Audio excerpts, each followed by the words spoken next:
येऊ का आमची गाडी आहे. बरं.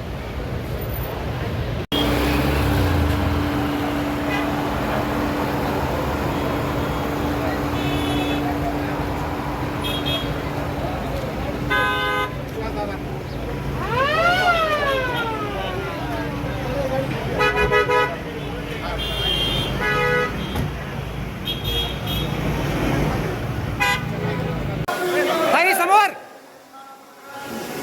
ताई साहेब समोर.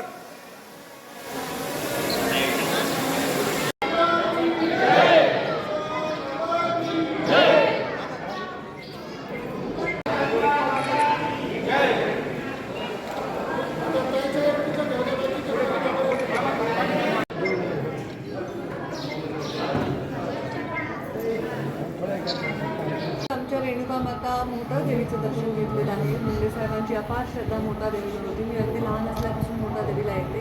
पहिले आम्ही पायऱ्या चढून यायचो. आज मंदिराचा एवढा सुंदर डोंगारा उभा आहे. भाविकांसाठी छान सोय झालेली आहे. मी मनोभावे रेणुका मातेची प्रार्थना केली.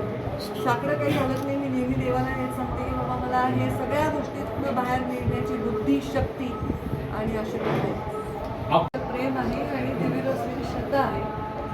माझी अशी अपेक्षा नसते एखाद्याने फूल जरी माझ्यासाठी दिलं तर माझ्यासाठी तेवढंच ते मोलाचं आहे.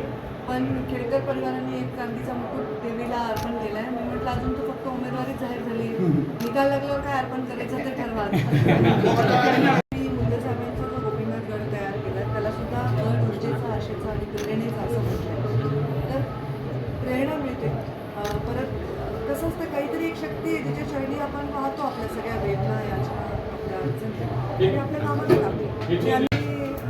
मी कोणी उमेदवार असेल, प्रीतम ते उमेदवार असतील तरी मला देखील दाखवावीच लागणार होती. कारण माझ्यावर जबाबदारी तशी आहे साहेबांच्या पश्चात.